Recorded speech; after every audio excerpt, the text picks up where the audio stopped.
एक सेकेंड, हाँ, शायद पापा कॉल कर रहे होंगे। उनके पास सवालों का पिटारा होगा।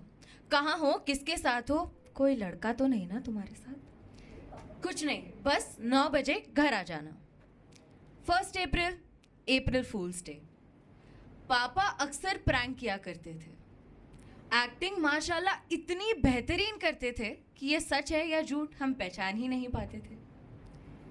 बिजनेसमैन पापा मेरे खुशी सिर्फ 500 रुपए की शर्ट और कोल्हापुरी चप्पल में ढूंढ लेते थे।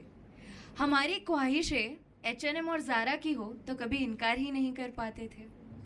मेरी पहली कमाई आई और पापा का फर्स्ट H&M क्लोथिंग। ये क्या, 2000 रुपये इसके? तुम्हारे कितने बेफिजूल से खर्चे हैं। तुम्हारे मेहनत की कमाई है, कि मुझ पर मत उड़ाओ। एक सेकेंड, पापा शायद खुश से नहीं लग रहे थे। पापा ने फिर कहा, पैसे जमा कर लो, तुम बड़ी हो रही हो। मैं आज यहाँ हूँ, शायद कल नहीं रहूँगा। प्रैंक कर रहे हो है ना पापा? सच्ची प्रैंक है ना ये? मानो दिल घबरा रहा था जब पापा ने कहा 4th स्टेज कैंसर डिटेक्ट हुआ है। वो पापा जो हमेशा ये कहा करते थे कि तू कुछ भी कर, मैं तेरे साथ हूँ, आज वो मुझे ये कह रहे हैं कि कल मैं शायद नहीं रहूँगा यहाँ। इंग्लिश में मैंने सुना है in a blink of an eye, but ये होता है in a blink of an eye. मैंने कभी सोचा ही नहीं था। काश ये प्रैंक होता यार।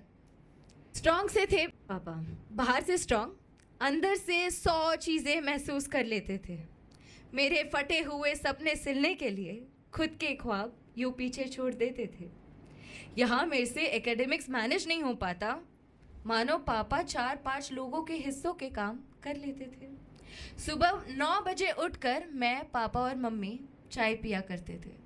मानो उलझी हुई जिंदगी में वो 10-15 मिनट यूँ सुकून के हुआ करते थे। खुद टूट जाते थे पर आज तक हमें बिखरने नहीं दिया। अपने लोगों से ही पीठ पीछे खंजर खाने पर भी आगे से उन्हें गले लगा लेते थे पापा। अक्सर सोचती थी पापा जैसा नहीं बनना मुझे, क्योंकि उनके तौर तरीके कभी समझ ही नहीं आए मुझे। आज जब पीछे मुड़कर देखती हूँ तो यह रियलाइज़ होता है कि 100 कोशिश करने पर भी पापा जैसा नहीं बन पाऊँगी मैं।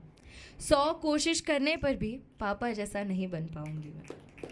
जानते थे वो ये ठीक होना कितना मुश्किल है, पर इन दी एंड, टिल दी एंड, उन्होंने गिव अप ही नहीं किया। पापा आईसीयू में थे और मेरा बर्थडे नज़दीक सा आ रहा था। रात को 1:30 को he calls me up saying, मैं तुम्हें एडवांस में तोहफा देना चाहता हूँ। मैं तुम्हारे बर्थडे पर यही रहूँगा, बट तुम्हें तोहफा एडवांस में देना चाहता हूँ। कुछ ठीक सा नहीं लग रहा था। पापा घर आए और मुझे बर्थडे गिफ्ट में iPhone 14 दे दिया। iPhone 14। वो कहते हैं ना, जब लोग हमारे पास नहीं रहते, उनके दिए हुए तोहफे चाहे कितने भी कीमती हो, उनका कोई मोल नहीं होता। वो चाहे कहीं पर भी हो, उनका आखिरी एहसास हमारे साथ हमेशा रहता है। Thank you.